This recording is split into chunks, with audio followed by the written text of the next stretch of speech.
आतापर्यंत भारताला स्वातंत्र्य मिळून 80 वर्ष झाली, अजूनपर्यंत आमच्या गावावरती लक्ष दिलेलं नाहीये।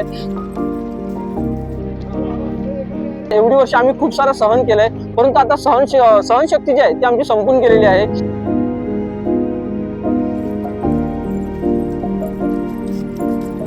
जर एखादा पेशंट अचानक हार्ट अटॅक असेल, गर्भवती महिला असेल, यांच्यासाठी जो होणारा त्रास आहे तो फक्त गावातलेच समजू शकतात।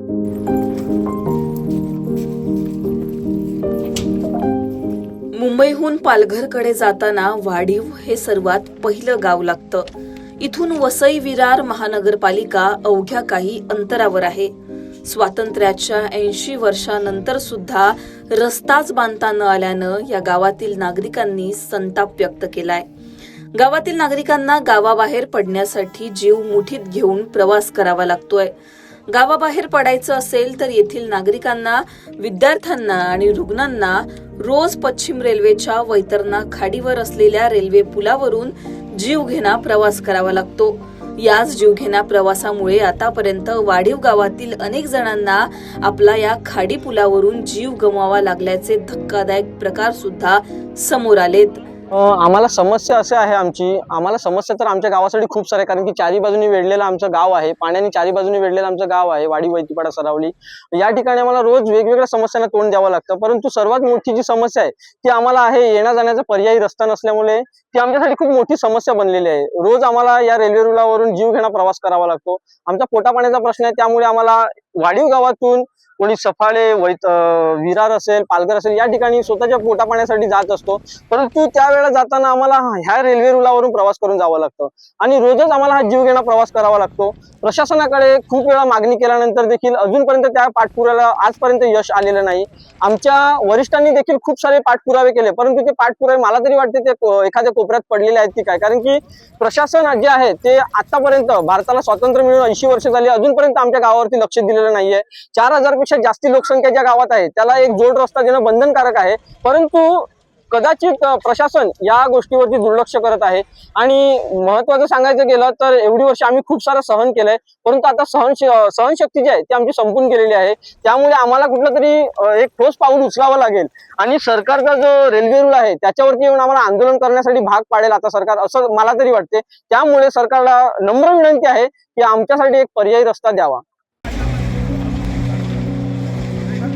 वाढीव या गावची लोकसंख्या 4 ते 4.5 हजारांच्या घरात। याच गावातून केंद्राचे ड्रीम प्रोजेक्ट असलेले बुलेट ट्रेन, मुंबई वडोदरा द्रुतगती महामार्ग, पश्चिम रेल्वे जातात। या गावातील गावकरी मात्र अजूनही फक्त एका चांगल्या रस्त्याची अपेक्षा करतायत, कारण गावातून बाहेर पडण्यासाठी या गावकऱ्यांना रस्ताच नाहीये। गरोदर महिला, पेशंटला रुग्णालयात नेताना तारेवरची कसरत करावी लागते। यावेळी होणारा त्रास फक्त इथले गावकरीच समजू शकतात, असं येथील एका तरुणानं सांगितलं। आमचं गाव वाडीव, वैतीपाडा, सरावली हे एक ग्रुप ग्रामपंचायत आहे। आमच्याकडे 4000 पेक्षा जास्त लोकसंख्या असून जर एखादा पेशंट अचानक हार्ट अटॅक असेल, गर्भवती महिला असेल, यांच्यासाठी जो होणारा त्रास आहे तो फक्त गावातलेच समजू शकतात। आणि हा त्रास कमी व्हावा म्हणून शिंदे साहेब, फडणवीस साहेब आणि नरेंद्र मोदी साहेब तुम्ही याच्याकडे लक्ष दिलं पाहिजे, नाहीतर आम्हाला पुढचं पाऊल आंदोलन करायला लागेल। आणि हे आंदोलन नाही व्हावं म्हणून तुम्ही लवकरात लवकर आम्हाला सोल्युशन द्या।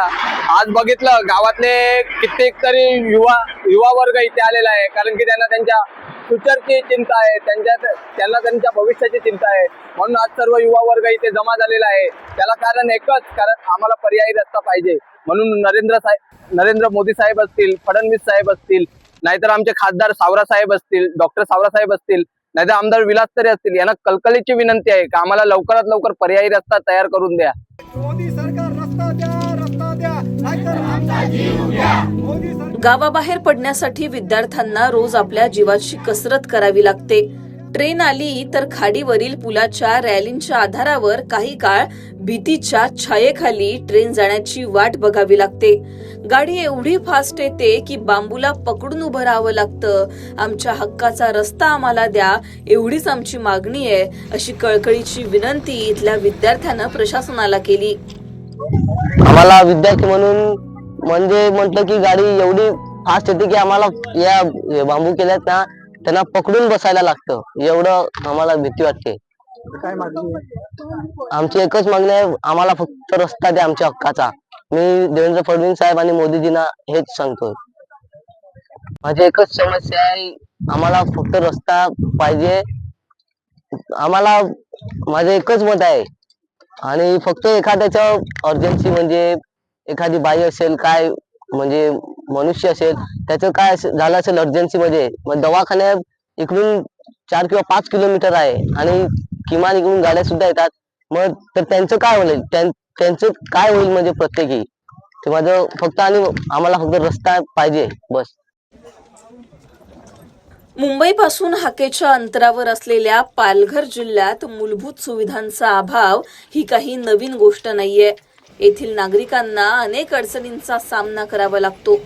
पावसात पुरामुळे होणारे हाल, चालण्यासाठी एक साधा रस्ताही मिळू न शकणं, पालघरवासियांच्या नशिबातील या जीवघेण्या अडचणी नेमक्या दूर कधी होणार हा प्रश्न येथील नागरिक वारंवार विचारतात. जिल्ह्याला मूलभूत सोयीसुविधा पोहोचवण्यात या जिल्ह्यातील लोकप्रतिनिधी देखील अपयशी ठरतात. त्यामुळे नागरिकांनी आता विकासाची अपेक्षा तरी कुणाकडून करायची असा प्रश्न उपस्थित होतोय.